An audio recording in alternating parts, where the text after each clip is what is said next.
मुदस्सिर, सबसे पहले तो एक बेसिक क्वेश्चन को एड्रेस करें कि फाइलर और नॉन फाइलर में क्या फ़र्क है और इसके साथ साथ फाइलर बनने के क्या फ़वाइद हैं। बेसिकली जो एक आवाम है उस पे जो हमने देखना है कि उसको क्या रिलीफ मिल रहा है इस टैक्स से, या वो बढ़ रहा है या कम हो रहा है। जो नॉन फाइलर है उसको खाना शादियों में दोबारा डालने की इजाज़त नहीं होगी।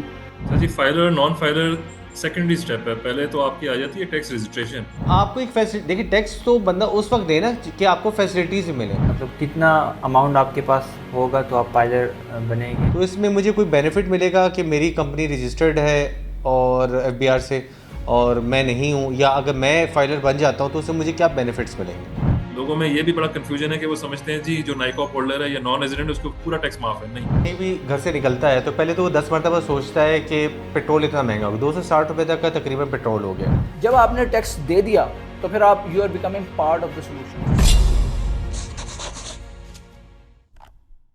अस्सलाम वालेकुम, this is Ali Hasnain Shah, CEO Takhleeq developers. तो हम आज आपके लिए लेके आए हैं बड़ी इंटरेस्टिंग डिस्कशंस फाइलर और नॉन फाइलर के बारे में। आपको मालूम है कि जो रिसेंटली बजट प्रपोज़ किया गया है 2025-2026 का, उसमें काफ़ी ज़्यादा जो आवाम है वो दो हिस्सों में बट गई है। कुछ लोग ये कह रहे हैं कि यार ये बजट बहुत अच्छा है और स्पेशली प्रॉपर्टी के लिए, क्योंकि प्रॉपर्टी की जो टैक्सेस हैं उनको कम किया गया है। जो विथहोल्डिंग टैक्स है उसको 1.5% कर दिया गया अगर आप 5 करोड़ से नीचे की प्रॉपर्टी खरीदते हैं। इसके साथ साथ जो फेडरल एक्साइज ड्यूटी है जो पहले 7% थी उसको अबॉलिश कर दिया गया है, जबकि जो स्टैम्प ड्यूटी है उसको भी कम किया गया है। इस तरह की मल्टीपल चेंजेस हैं जो लाई गई हैं। इसके साथ साथ जो टैक्स क्रेडिट हैं, मॉर्गेज अगर करना चाहते हैं ऐसे लोग जो थोड़े से गरीब अफराद हैं उनके लिए उन्होंने ये किया है कि उनको अगर 10 मरले से कम का घर ख़रीदना है या उनको कोई अपार्टमेंट ख़रीदना है तो उसके लिए भी जो बैंक के मॉर्गेजेस हैं उसको आसान बनाया जाएगा। लेकिन इस सारी बातचीत में जो इम्पॉर्टेंट चीज़ है वो ये है कि नॉन फाइलर के लिए जो ना वो ज़रा ज़िंदगी का तंग किया जा रहा है और हालात बड़े उनके लिए बड़े संगीन होते जा रहे हैं। तो इस सारी कहानी में जो नॉन फाइलर्स हैं वो एक ऐसा तबका है जो एक इशू बना हुआ है कि उनको समझ नहीं आ रही कि उनके साथ ऐसा क्यों किया जा रहा है, उनको किताब का निशाना क्यों बनाया जा रहा है। तो हम इसके ऊपर बात करेंगे। मेरे साथ बड़े एक्सपर्ट्स मौजूद हैं। मेरे साथ एक तो मुदस्सिर भाई मौजूद हैं जो अकाउंटेंट हैं और एक्सपर्ट हैं अपने फील्ड के, और इसके साथ साथ हमारे पास फ़ज़ल हैं। फ़ज़ल इज़ वीडियो एडिटर, और इसके साथ साथ आबिद हैं जो रियल एस्टेट एक्सपर्ट हैं। तो इनका डिफरेंट व्यू लेंगे बिकॉज हर एक का डिफरेंट डायनामिक्स हैं, डिफरेंट हमारे एक्सपीरियंसेस हैं। हमने कहा यार हम 4 लोग मिलके इस पर बात करेंगे क्योंकि हम ये जानना चाहते हैं कि अगर आपकी एज 20 ईयर्स है या आप इससे थोड़े से करीब करीब हैं तो आपका ऊपर क्या असर पड़ता है। आपको फाइलर बनना चाहिए कि नहीं बनना चाहिए। अगर आपने नई नई नौकरी शुरू की है, आपको पता ही नहीं है कि फाइलर बनने के क्या एडवांटेजेस हैं आपको। इसी तरह जो आबिद हैं, आबिद माशाल्लाह ऑलमोस्ट इनका एक्सपीरियंस है कोई 15-20 साल का इंडस्ट्री का। तो इनके केस में इम्प्लीकेशंस क्या हैं और क्या फ़वाइद हैं अगर ये फाइलर बनते हैं और क्या नुकसान आते हैं अगर ये फाइलर नहीं बनते। तो ये सारी चीज़ें हम आज मुदस्सिर के साथ डिस्कस करने जा रहे हैं। अब मेरी सबसे पहली रिक्वेस्ट होगी आबिद से कि थोड़ा सा आबिद बताएं कि जो आम आदमी है उस पर ये जो बजट प्रपोज हुआ है आपको क्या असर पड़ता हुआ इसका नज़र आ रहा है। अस्सलाम वालेकुम, कैसे हैं आप? ठीक हैं। अच्छा, सबसे पहली चीज़ तो ये है कि एक आम इंसान को फाइलर नॉन फाइलर इन चीज़ों का अव्वल तो पता ही नहीं है कि ये चीज़ क्या होती है। सबसे पहले मुदस्सिर आप हमें ये सारी चीज़ें बताएं कि फाइलर नॉन फाइलर में फ़र्क क्या है, क्योंकि एक आम इंसान को या एक आम आवाम को इन चीज़ों को कोई इल्म नहीं है। एक आम बंदे को सिर्फ जो बेसिक नीड्स हैं वो सस्ती मिलनी चाहिए, जैसे हमारा हो गया पेट्रोल, हो गया डेली जो हम अशिया खाते हैं या परचेज़ करते हैं, जैसे सब्ज़ी हो गई, बाकी ग्रॉसरी होगी। एक आवाम को जो है ना उसके ऊपर मेन फोकस होता है कि वो चीज़ आपको जो उस पर रिलीफ मिले। डेफिनेटली अगर आप एक साबुन लेते हैं या आप एक ऑयल लेते हैं तो उसके ऊपर भी GST और सेल्स टैक्स आप जो है वो पे कर रहे होते हैं, चाहे वो फाइलर हो चाहे वो नॉन फाइलर हो। ठीक है, आपको रिसिप्ट मिलती है, आप रिसिप्ट से जो है वो पे करते हैं। आगे जिससे भी आप जिस ब्रांड से जहाँ से भी चीज़ ले रहे होते हैं वो टैक्स पे कर रही है नहीं कर रही वो आपको कोई इल्म नहीं है। बेसिकली जो एक आवाम है उस पे जो हमने देखना है कि उसको क्या रिलीफ मिल रहा है इस टैक्स से, या वो बढ़ रहा है या कम हो रहा है, उससे एक आवाम पे क्या असर पड़ेगा वो मुदस्सिर आप करेंगे हमें बताइए। लेकिन आबिद, उससे पहले मैं आपसे दोबारा ये पूछना चाहूँगा कि आप क्या समझते हैं जो बजट आया है इसका क्या पॉजिटिव असर पड़ने जा रहा है। आपका जो हल्का अहबाब है उनकी क्या राय है और आप क्या समझते हैं कि क्या ये एक आवाम दोस्त बजट है। मेरे ख्याल से जहाँ तक रियल स्टेट की बात है, रियल स्टेट में तो मुझे नहीं लगता कि ये बेहतर बजट है, क्योंकि मैक्सिमम जो हमारे इन्वेस्टर्स हैं, जो परचेजर हैं, वो नॉन फाइलर हैं, या हमारे जो मैक्सिमम जो लोग हैं वो ओवरसीज क्लाइंट है। तो डेफिनेटली अगर वो कोई भी चीज़ परचेज करेंगे तो उस पर टैक्स ऑब्वियस सी बात है। अगर आपकी चीज़ के ऊपर जो है वो 10 रुपये फर्ज करें फाइलर जो है वो देते हैं, तो डेफिनेटली फिर एक नॉन फाइलर जो से कहीं गुना जो है वो एक टैक्स पे करेगा। इसी तरह जो है बजट में बताया गया कि वो ना अकाउंट बना सकते हैं ना कोई चीज़ परचेज कर सकते हैं, तो ये मेरे ख्याल से ये चीज़ नहीं होनी चाहिए। हाँ नहीं, ये काफ़ी ज़्यादा चीज़ें आ रही हैं जी कि जो नॉन फाइलर है उसको खाना शादियों में दोबारा डालने की इजाज़त नहीं होगी और वो ख़त्म नहीं करा सकेगा। बड़ी मल्टीपल किस्म के मीम्स चल रहे हैं। आपको पता है हमारी जो कौम है वो मीम बनाने में बड़े तेज़ है। मुदस्सिर, सबसे पहले तो एक बेसिक क्वेश्चन को एड्रेस करें कि फ़ाइलर और नॉन फाइलर में क्या फ़र्क है और इसके साथ साथ फाइलर बनने के क्या फ़वाइद हैं। फाइम साहब जी, बहुत शुक्रिया, thank you for the warm introduction. Sir ji, filer non filer secondary step है। पहले तो आपकी आ जाती है टैक्स रजिस्ट्रेशन। अगर आपकी टैक्स रजिस्ट्रेशन ही नहीं हो तो आप फाइलर कैसे बन सकते हैं? तो ये थोड़ा सा मैंने नोट किया है, आम पब्लिक में ना इसका भी डिफरेंशिएट करने में मुश्किल हो रही होती है। तो टैक्स रजिस्ट्रेशन आपकी तब होती है जब आप एफबीआर के साथ रजिस्टर हो जाएं। एक दफा रजिस्टर हो जाएं तब आपने अपना रिटर्न या गोशवारा जमा कराना होता है, फाइल करना होता है, तब जाके आप एक्चुअली फाइलर की कैटेगरी में जाते हैं। तो लोग ना रजिस्ट्रेशन को फाइलर के साथ मैचअप करा देते हैं, हालांकि ऐसा नहीं है। तो पहले तो ये हमने साइड पे कर दिया। एक दफा आप जब रजिस्टर हो जाएं, आप अपना tax return within due date file करें, तो after the due date, one day after the due date, you will become a filer. आपके पास जितने भी उसके एडेड एडवांटेजेस हैं बीइंग अ फाइलर, वो उस टाइम आपसे लागू हो जाते हैं। फायदा क्या है या नहीं है? अब उन्होंने कुछ रिसेंटली ड्रैकोनियन मेजर्स अप्लाई करा दिए हैं, जिस तरह से सिम की ब्लॉकेज लास्ट ईयर उन्होंने काफी ज्यादा की है। उन्होंने कुछ इन्फोर्समेंट मेजर्स ये भी किए हैं कि आपको यूटिलिटी के कनेक्शन नहीं मिलेंगे। और इस बजट में तो उन्होंने ये भी इन्फोर्सिबिलिटी अब प्रपोज कर दिया है कि आप प्रॉपर्टी या व्हीकल भी नहीं परचेज कर सकते अदर देन बाइक्स या रक्षा वगैरह, इस तरह की छोटी चीजें। तो ये सारे ड्रैकोनियन मेजर्स हैं। अब ये ऐसे मेजर्स जो आपकी सिम मिसाल के तौर पर ब्लॉकेज हो जाए या आप यूटिलिटी कलेक्शन, ये तो बेसिक ह्यूमन नीड्स हैं, उसको आप रोकेंगे तो ये कोई भी नहीं पसंद करेगा। तो इस हिसाब से तो इस बजट के अंदर ये जो चेंजेस हैं ये तो बिल्कुल भी फिजिबल नहीं है। इसके ऊपर इनको रिकंसिडर करना चाहिए। बाकी जो बात आ जाती है कि एसेट्स की परचेज, वहां पे कुछ हद तक ये ठीक है। देखें, एफबीआर का जो लॉ है ना, बहुत पहले से कह रहा है कि even if you don't have any taxable income, you still have to file a tax return if you have certain assets over a certain threshold. मिसाल के तौर पे अगर आपका कोई भी कैपिटल या प्रोविंशियल सिटी लिमिट्स के अंदर 500 स्क्वायर यार्ड से ऊपर की प्रॉपर्टी है, तो आपको फिर भी टैक्स रिटर्न फाइल करना है, इवन दो आपने कोई टैक्स नहीं पे करना, लेकिन वेल्थ स्टेटमेंट में आपने डिक्लेयर जरूर करना है। अब अगली चीज पे आ जाते हैं, टैक्सेबल इनकम है, फिर तो आप पे वैसे ही मैंडेटरी है कि आपने टैक्स रिटर्न फाइल करना है। फिर तीसरी चीज पे आ जाते हैं कि आप टैक्सेबल इनकम नहीं भी कमा रहे, it is below that threshold, तो आप टैक्स रिटर्न फाइल करें या ना करें। लॉजिकली तो नहीं करना चाहिए अगर आपका वो क्राइटेरिया मीट नहीं होता, लेकिन लॉ ऐसा बना दिया हुआ है कि सर्टेन ट्रांजैक्शंस करने के लिए आपको फिर भी फाइलर बनना पड़ जाता है। जिस तरह से अभी सिम की ब्लॉकेज आ गई या यूटिलिटी कनेक्शंस की ब्लॉकेज आ गई, गाड़ी नहीं परचेज कर सकते एंड सो ऑन। आपके पास ऐसे भी तो वेल्थ आ सकती है ना कि अब इनहेरिटेंस में आपने बहुत सारी चीजें ले ली हैं। इट डजंट मीन कि आपने कुछ कमाया है, लेकिन by force of law you are asked to file your return so you can avail the benefits। Taxes बहुत ज्यादा लग जाते हैं, तो यहाँ पे थोड़ा सा इशू आ जाता है। अब बात करते हैं इंडिविजुअल लेवल पे, जिस तरह से आ जाती है, आप फॉरेन करेंसी अकाउंट नहीं खोल सकते। अगर आप रिमोटली काम कर रहे हैं, इंटरनेशनल ट्रांजैक्शन कर रहे हैं, आपको फॉरेन करेंसी अकाउंट खोलना है, वो भी नहीं खोल सकते अगर आप फाइलर ना हो, इवन दो के that income is totally taxable at the end of the bank. वो फाइनल टैक्सेशन है, उसमें भी आपको रिटर्न फाइल करने की नॉर्मली जरूरत नहीं पड़ती। तो इस किस्म के मेजर्स हैं जो कि डिस्क्रिमिनेटरी हैं और बेसिकली एफबीआर का एक नाम बदनाम ही करने वाली चीज हो जाती है बेसिकली। चलें, ये तो आपने बड़ा अच्छा इस पे रोशनी डाली है। फजल, आप एक वीडियो एडिटर हैं, आप थोड़ा सा इसके ऊपर बात करें कि आप क्या समझते हैं कि आपका कोई मुदस्सिर से कोई क्वेश्चन है इस सिलसिले में। मैं तो पायलर नहीं हूँ, और लेकिन पायलर कैसे बने उसके लिए कोई लिमिट है, या मतलब कितना अमाउंट आपके पास होगा तो आप पायलर बनेंगे? इसमें यह है कि देखें, एक तो मिनिमम रिक्वायरमेंट मैंने को बता दी है कि अगर आपकी सर्टेन टैक्सेबल इनकम हो तो आपने रिटर्न फाइल करना ही करना है, और अगर आप सर्टेन एसेट्स होल्ड करें तो आपने फाइल करना ही करना है। इससे अगर नीचे है तो वो आपकी डिस्क्रिशनरी है, आपका अपना डिस्क्रिप्शन है कि आप फाइल करें ना करें। तो वो तभी आप नॉर्मली ऑप्ट करते हैं, या हम क्लाइंट को तभी कहते हैं कि यार ऑप्ट कर लो, क्योंकि आपका फ्यूचर में ऐसा ट्रांजैक्शन आने लगा है तो आपको फाइलर होना उस स्टेज पे बेहतर होगा। मिसाल के तौर पे अभी आपके पास एक प्रॉपर्टी आने वाली है या आपने परचेज करनी है फ्रॉम योर एसेट्स, और अभी आप फाइलर नहीं है, आप फौरी तौर पे फाइलर नहीं बन सकते, वो लेट फाइलर की कैटेगरी में आ जाएगा, तो उसका थोड़ा ज्यादा टैक्स इम्प्लीकेशन होता है। तो अगर आप आज की तारीख में फाइलर बन जाते हैं तो एट अ लेटर स्टेज आपको लेट फाइलर का रेट नहीं लगेगा, एक्टिव फाइलर का रेट लगेगा, तो उसमें थोड़ा सा टैक्स एडवांटेज आ जाता है। तो it all depends on a certain scenario which you are facing, उस पर डिसाइड किया जाएगा कि हम फाइल करें या ना करें। इनका जो specific scenario, he is a salaried person, he is in his 20s, तो आई एम श्योर कि ऐसे बहुत सारे लोग हैं जो 20s में हैं और they have just started their career, अभी रिसेंटली उन्होंने कैरियर शुरू किया। अब उन्होंने जो तनख्वाह है वो क्या थ्रेशोल्ड है जिसके ऊपर उनको फाइलर होना लाजमी है? जी, आजकल की जो जो लिमिट है, बेसिक सैलरी 50,000 पर मंथ तक एग्जेम्प्ट है। उससे ऊपर जाएगी तो we can add certain medical allowance up till 10% of basic. तो 55,000 आप कह सकते हैं जो मंथली सैलरी है, जिसके ऊपर टैक्स विदहोल्ड नहीं होगा। उससे ऊपर फिर टैक्स विदहोल्ड होगा, एंड देन ऑब्वियसली वो टैक्सेबल इनकम में आ जाता है, तो फिर आपको टैक्स फाइलर होना जरूरी है। फजल के केस में ये कैसे फाइलर बन सकते हैं? इनको अभी ये फाइलर नहीं है, तो what are the steps he can take?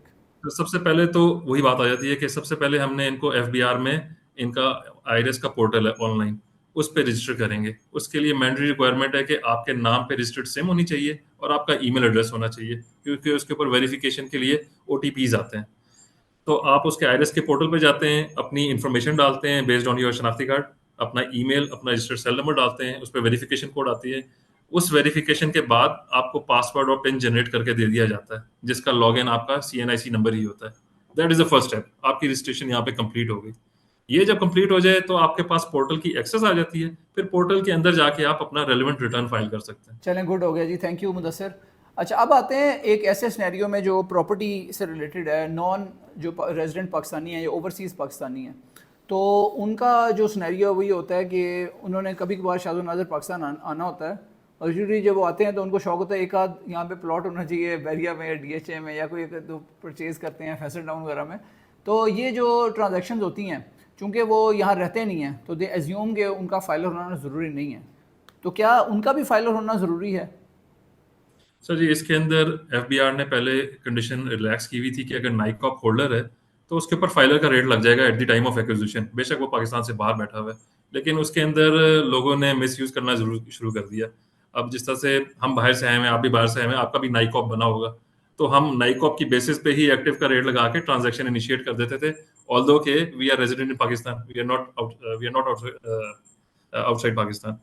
तो उन्होंने फिर इस साल एक सर्टेन, एक कह लें एक फॉर्मेशन यूज कर ली, एक सिस्टम डिजाइन कर दिया जिसके अंदर that NICOP holder has to apply online for that exemption. और वो एग्जाम्पशन ऐसी है कि it doesn't eliminate the tax, it reduces it to the filer rate, that's it. लोगों में ये भी बड़ा कंफ्यूजन है कि वो समझते हैं जी जो नाइकॉप होल्डर है या नॉन रेजिडेंट उसको पूरा टैक्स माफ है। नहीं, उसके लिए सिर्फ इतनी एग्जाम्पशन है कि वो फाइलर का रेट देके प्रॉपर्टी एक्वायर कर सकता है, even though he has not filed his return. ठीक हो गया, थैंक यू।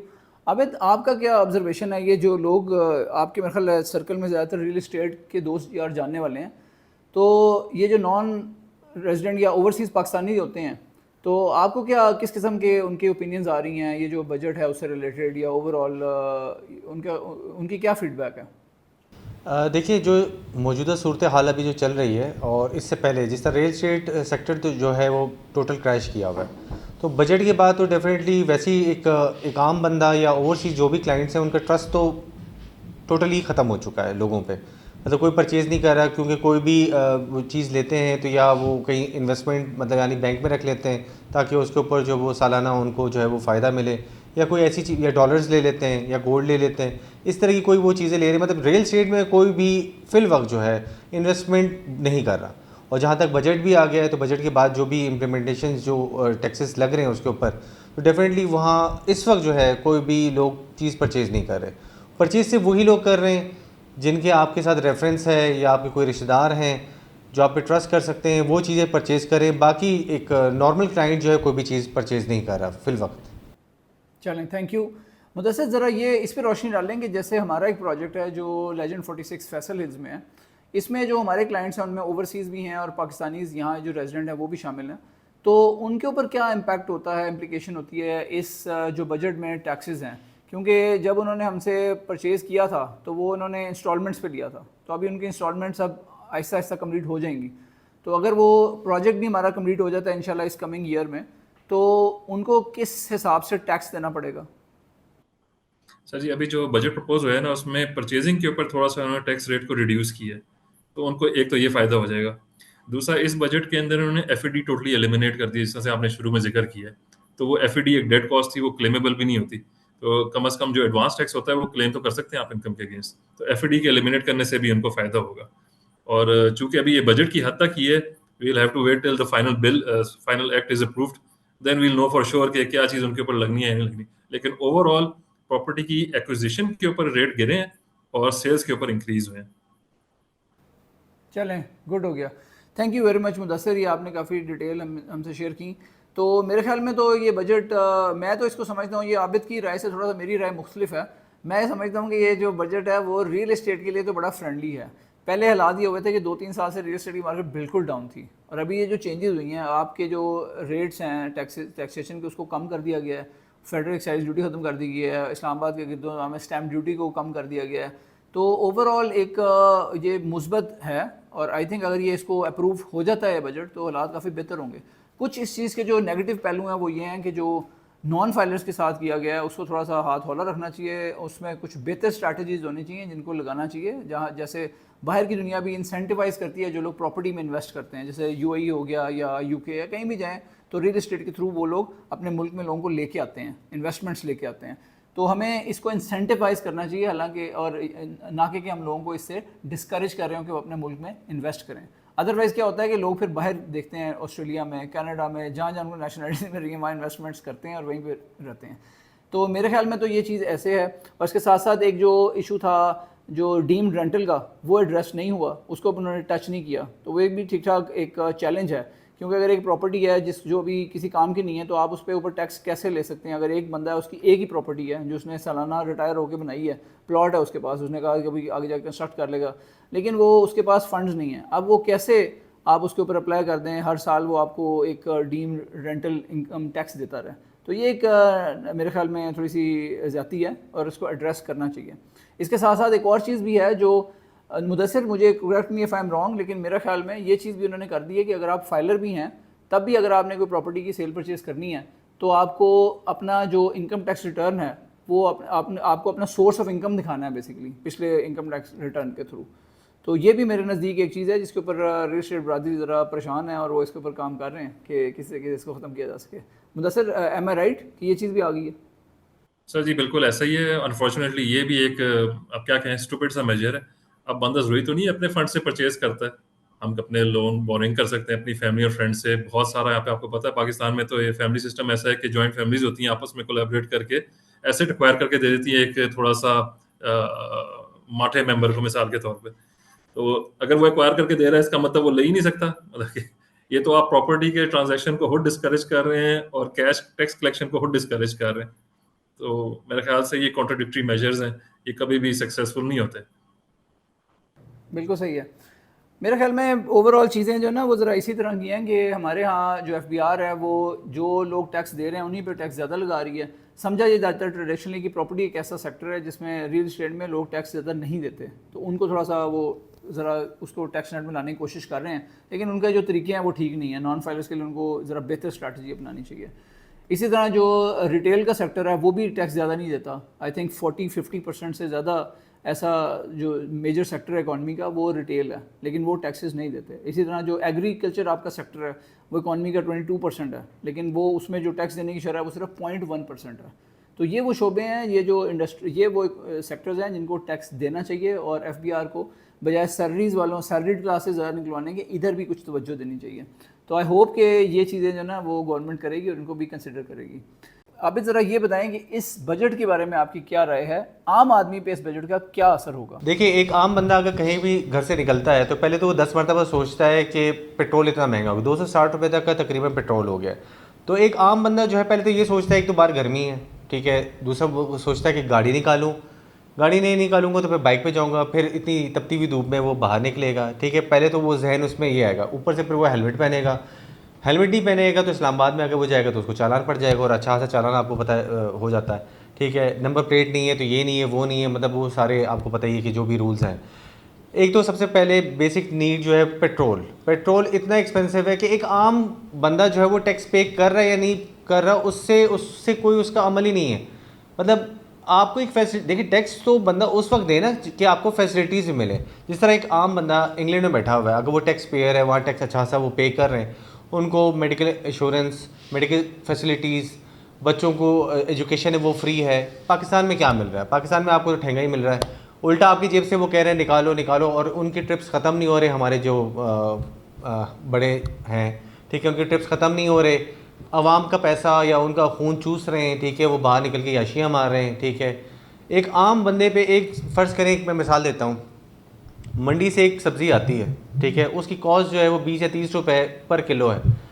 आप तक जब वो चीज़ पहुंचती है तो वो 100 रुपये प्लस हो जाती है। अब एक कद्दू है या भिंडी है, अब कद्दू तो कोई भी नहीं खाता।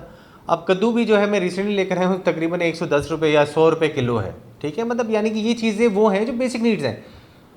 एक फाइलर है, नॉन फाइलर है, वो एक पाकिस्तानी एक आम बंदा जो है ना, उसको बॉदर ही नहीं करता कि क्या फजूल चीज़ है, ठीक है, उसको उन चीज़ों का नहीं पता। बेसिक नीड्स ही आपको नहीं मिल रहे। आप किसी गवर्नमेंट हॉस्पिटल में जाओ तो ऐसा लगता है कि आप अस्तबल में जा रहे हैं। वहाँ उनके बेड्स देखें, उनके वो जो सारे मैक्सिमम वहाँ जो ट्रेनी डॉक्टर्स होते हैं, मतलब इलाज सेहत इधर नहीं है, एजुकेशन सिस्टम इधर नहीं है। तो जब अगर आप टैक्स पे कर रहे हैं तो आप किस चीज़ का पे कर रहे हैं? एक आम बंदा या एक सैलरीड पर्सन, एक आम बंदा जो है वो टैक्स पे कर रहा है। जो ऊपर लेवल के लोग जो हैं, मिनिस्टर्स हो गए, उनकी सैलरीज बढ़ रही हैं 50-50% या 100% जो है उनकी सैलरीज बढ़ रही हैं। 5 लाख से वो 21 लाख के ऊपर जा रहे हैं। तो भाई वो आप हमारे टैक्सेस से वो पैसा खा रहे हैं, ठीक है। तो फिर एक आम बंदा क्या करेगा? बेसिक नीड्स ही आपकी पूरी नहीं हो रही। मतलब हम लोग जो पाकिस्तानी अवाम हैं, हम बस सिर्फ यही सोच रहे हैं कि हर महीने हमने बिजली का बिल देना है, गैस का बिल देना है, किराए पे अगर घर है तो आपने किराया कैसे देना है। 35,000 रुपये आपकी सैलरी। आप मुझे एक नॉर्मल बात बताएं कि एक सेनेट पे जो है कि वो कह रहे हैं कि एक आम बंदे की जो है मजदूर की 35,000 रुपये सैलरी। मुझे बताएं कि वो 35,000 रुपये में वो क्या क्या करेगा। 35,000 है, कोई लाख नहीं है। 35,000 में वो 20,000 या 25,000 रुपये रेंट देगा। बच्चे कहाँ से पढ़ेंगे? बच्चों को खिलाएगा कैसे? कपड़े वो कैसे लेगा? मतलब यानी कि एक इलॉजिकल सी चीज़ है कि आप कुछ भी नहीं कर सकते। 35,000 तो इट्स नथिंग। तो मुझे तो एक आम बंदे की जो है वो एक मजदूर बंदा जो है, जो दिन की दिहाड़ी लगाता है 1200-1500 रुपये की, वो किस तरह मैनेज करेगा? वो सर पकड़ के बैठा हुआ है कि भाई मैं किराया कैसे दूंगा, बच्चों को स्कूलों से उन्होंने हटा दिए हैं, ठीक है, तो यूनिफॉर्म कैसे लेगा, बुक्स का इतना खर्चा होता है, हर चीज़ इतने खर्चे होते हैं, वो कैसे मैनेज करेगा? एक आम बंदा तो बजट ऊपर जाए नीचे जाए उसे कोई फर्क नहीं पड़ता। बेसिक नीड्स ही आपकी पूरी नहीं हो रही। आटा कहाँ पहुँच गया है, चीनी कहाँ पहुँच गई है, मतलब एक बंदा रोटी नहीं खा सकता। अल्हम्दुलिल्लाह पाकिस्तान में तो ये कि आपको चलो 2 टाइम के खाना मिल जाता है। बाकी इंडिया को देख लें, रोडों पे लोग पड़े होते हैं, रोड्स पे सो रहे होते हैं। अल्हम्दुलिल्लाह उस तरह हमारे पाकिस्तान में उस तरह नहीं है। कम से कम रूखी सूखी बंदा खा लेता है, 1 टाइम के बंदा खा लेता है, मगर बहुत मुश्किल है फिल वक्त। आबिद, मेरे ख्याल में आपने काफ़ी अच्छा एनालिसिस किया है कि आम आदमी के लिए ये बजट कैसा होने जा रहा है। और कुछ बातों से मैं आपकी एग्री करता हूँ और कुछ बातों से मैं थोड़ा सा इसमें इख्तलाफ भी करता हूँ। एक चीज़ मैं आपसे ये शेयर करना चाहूँगा कि जब किसी मुल्क के, जो आपने फर्स्ट वर्ल्ड कंट्री यूके की एग्जांपल दी, उनके टैक्स का सिस्टम बहुत अच्छा है। वहाँ पे सब लोग टैक्स देते हैं और इसकी वजह से उनको फैसिलिटीज़ मिलती हैं। चूँकि फैसिलिटीज़ मिलती हैं इसीलिए सिटीजन्स टैक्स देते हैं। लेकिन पाकिस्तान में अक्सर लोग यही कहते हैं, कंप्लेन करते हैं कि चूँकि उम्रा की अयाशियाँ चल रही हैं, इस वजह से अगर हमने टैक्स दे भी दिया तो वो तो अयाशियों पे लगेगा और हमें तो कुछ नहीं मिलेगा। उनकी सैलरी बढ़ती है 100%, 500%। एक आम आदमी की सैलरी जो बंदा है उसकी सैलरी 1% बढ़ती है। तो चे मानी दारुद, इसका क्या मतलब है? तो ये चीज़ है कि वहाँ पे जो समझना ज़रूरी है कि जो टैक्स, जो अच्छी कंट्रीज़ हैं उनका जो इकोनॉमिक सिस्टम है वो टैक्सेशन से ही बना है। और पहले आप टैक्सेस देंगे तो फिर आप सर्विसेज लेंगे। ये चीज़ थोड़ी चेंज करनी पड़ेगी, ये माइंडसेट चेंज करना पड़ेगा। अगर हम सिर्फ यही कहते रहे, जब आपने टैक्स दे दिया तो फिर आप you are becoming part of the solution. अगर आपने टैक्स नहीं दिया और आप सिर्फ ब्लेम कर रहे हैं, कंप्लेन कर रहे हैं गवर्नमेंट को, इदारों को, तो फिर आपके ऊपर भी रिस्पॉन्सिबिलिटी आती है, because you are also being part of the problem. क्योंकि आप टैक्स नहीं देंगे, वो उनके पास एक अच्छी एक्सक्यूज़ है कि हमारे पास पैसे नहीं आते, हम टैक्सेशन के हदफ हमेशा हम पूरे नहीं कर पाते FBR, तो इस वजह से हम आपको फैसिलिटीज़ भी नहीं दे सकते। हम अपना काम पूरा करें और इसकी वजह से वो इदारे अपना काम फिर पूरा कर सकते हैं। हमारी तरफ हम अपनी तरफ से हुज्जत तमाम कर दें, हम अपना रोल प्ले करें, उसके बाद हम उनसे एक्सपेक्ट करें कि भी अब आपकी बारी है, अब बॉल आपके कोर्ट में। इससे ज़रूर एग्री करता हूँ, जिस हिसाब से उनकी सैलरीज बढ़ती हैं उम्रा की, वो बिल्कुल सही नहीं है। जो पैसा आपका आता है उसको आपको बहुत इंटेलिजेंटली यूज़ करना चाहिए, और अगर आप नहीं करेंगे तो फिर ये मुल्क को कौम के लिए अच्छा नहीं है। इसी वजह से लैक ऑफ ट्रस्ट आता है अवाम का उम्रा के ऊपर, और इसीलिए लोग टैक्स नहीं देते। लेकिन मेरी उनसे गुजारिश ये होगी कि आपको टैक्स देना चाहिए, आपको अपना काम करना चाहिए, उसके बाद आप उनसे एक्सपेक्ट करेंगे गवर्नमेंट से, इदारों से, कि वो भी अपना काम करें। एक सवाल है कि मैं एक सैलरी पर्सन हूँ, तो जो मंथली का सैलरी है उसी से जो कंपनी की साइड से आती है उससे टैक्स काटती है, तो क्या जो सालाना मुझे दोबारा टैक्स देना पड़ेगा? अच्छा, जब आपकी सैलरी से टैक्स कट रहा होता है at the end of the year, जब आप टैक्स रिटर्न फाइल करेंगे तो आपने उस डिडक्टेड टैक्स को क्लेम कर लेना है, आपको फर्दर कोई टैक्स नहीं देना पड़ेगा। नॉर्मल सिनेरियो में ऐसा ही होता है। कोई स्पेसिफिक सिनेरियो होगा, अगर आपकी कोई और भी सोर्स ऑफ इनकम है, तब हो सकता है बेस्ड ऑन कैलकुलेशन आपको एडिशनल टैक्स देना पड़े। लेकिन नॉर्मली अगर 100% एक ही कंपनी में एम्प्लॉयड है, वहीं पे काम कर रहे हैं, वहीं से टैक्स डिडक्ट करा रहे हैं, तो at the end of the year आपको टैक्स रिटर्न फाइल करते हुए मजीद कोई टैक्स नहीं देना। Thank you. इसी से कनेक्टेड एक सवाल ये है कि क्या मुझे कोई टैक्स रिटर्न में कोई पैसे वापस भी मिल सकते हैं? तो ये होता क्या है कि आप सैलरी से अपना टैक्स कटवा रहे हैं, वो बेस्ड ऑन योर सैलरी होता है। ड्यूरिंग द ईयर आप कोई ऐसा ट्रांजैक्शन भी कर रहे होते हैं जिसपे ऑलरेडी एडवांस टैक्स मजीद भी कट रहा होता है। उसमें कौन कौन सी कॉमन एग्जांपल्स है? मिसाल के तौर पे आपका मोबाइल बिल है, उसके अंदर आपका टैक्स कट रहा होता है। आपके घर का इंटरनेट बिल है या ऑफिस का इंटरनेट बिल है जो आपके नाम पे, तो उस पर भी आप एडवांस टैक्स दे रहे होते हैं। गाड़ी का टोकन जमा कराएं, गाड़ी परचेज करें, प्रॉपर्टी परचेज करें, सेल करें, तो इन सारे ट्रांजेक्शन के अंदर टैक्स कट रहा होता है। अगर वो टैक्स आपकी पेरोल के टैक्स से ज्यादा है तो आप उसको एडजस्ट कर लेते हैं, फिर सैलरी से वो टैक्स नहीं कटवाते नॉर्मली। फिर at the end of the year ये सारा एडजस्ट हो जाता है। वरना होता क्या है कि अगर आप इन ट्रांजैक्शंस के अगेंस्ट जो टैक्स पे किया है इसको एडजस्ट ना करवाएं ड्यूरिंग द ईयर, तो वो साल के एंड पे रिफंड खड़ा हो जाता है। फिर आप रिफंड को क्लेम करने के लिए अलग से एप्लीकेशन फाइल करते हैं, जो कि नॉर्मली हमने देखा है प्रैक्टिकली नेक्स्ट इम्पॉसिबल है कि एफबीआर आपको रिफंड का क्लेम पे पैसे वापस करे।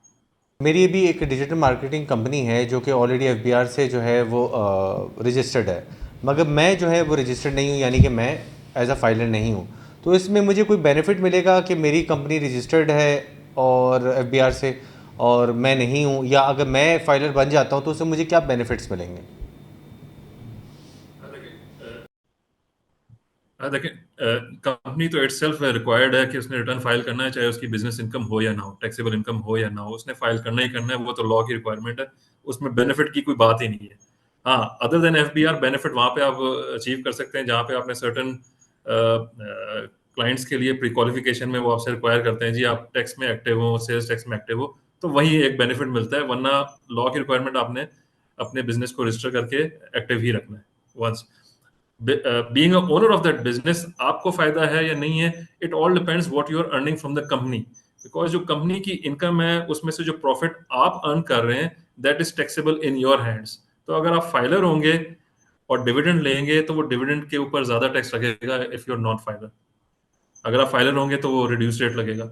अच्छा, अगर आप डिविडेंड नहीं ले रहे, शेयर ऑफ प्रॉफिट नहीं ले रहे, डिविडेंड में एक्सप्लेन करता हूँ, dividend is the share of profit, profit जो का जो शेयर आप ले रहे हैं। अच्छा, अगर आप वहां से प्रॉफिट का शेयर नहीं ले रहे, सैलरी ले रहे हैं, तो सैलरी के ऊपर फाइलर नॉन फाइलर का कोई रिस्ट्रिक्शन अप्लाई नहीं होती। तो फिर आपके ऊपर वही बेनिफिट होगा कि अगर आप फाइलर होते हुए कोई प्रॉपर्टी का या कोई ऐसा एसेट का ट्रांजैक्शन करना चाहें जिसके ऊपर हायर टैक्स रेट ना लगे, तो आपको वही बेनिफिट होना है। उसके अलावा आपको ऐसा कोई वो नहीं है। एफबीआर आपको कभी भी कॉम्पनसेट नहीं करेगा कि आप एक्टिव हैं, ये आप याद रखें। हाँ, पाकिस्तान के जो टॉप हाईएस्ट टैक्स पेयर्स होते हैं उनकी एनुअल डायरेक्टरी होती है, उनको एक तमगा देके वो खुश कर देते हैं। Thank you very much Mudassir for joining us today. आपने हमें बड़े अच्छे अंदाज में एक्सप्लेन किया कि फाइलर बनने के क्या फ़वाइद हैं और नॉन फाइलर को क्या क्या इशूज़ फेस करने पड़ सकते हैं। तो इसके साथ साथ मैं उम्मीद करता हूँ नाज़रीन का आपको भी आज की हमारी जो पॉडकास्ट है वो अच्छी लगी होगी और इससे आपको क्लैरिटी होगी कि फ़ाइलर बनने के क्या फ़वाइद हैं। और इसके साथ साथ आप स्क्रीन पे देख सकते हैं जो प्रॉपर्टी के ऊपर जो टैक्सेस में चेंजेस आने जा रही हैं इस प्रपोज बजट में। तो मैं उम्मीद करता हूँ आपको आज की वीडियो अच्छी लगी होगी। अगर आपको अच्छी लगी है तो इसको लाइक कर दें, हमारे चैनल को ज़रूर सब्सक्राइब करें और हमें अपने क्वेश्चन से ज़रूर आगाह करते रहें। आपके एक क्वेश्चन ने हमें मजबूर किया कि हम इसके ऊपर पूरी एक वीडियो बनाएं और एक अकाउंटिंग एक्सपर्ट को लेके आएँ जो हमें डिटेल में एक्सप्लेन कर सके कि क्या टैक्सेस के ऊपर आपके ऊपर एक आम बंदे पे क्या असरात पड़ने जा रहे हैं। तो अगर आपके मज़ीद भी कोई क्वेश्चन हैं तो हमें कमेंट में ज़रूर उनसे आगाह करें, हम कोशिश करेंगे कि उनका तसल्ली बख्श जवाब दे सकें। Thank you very much for joining us today. Assalamu alaikum.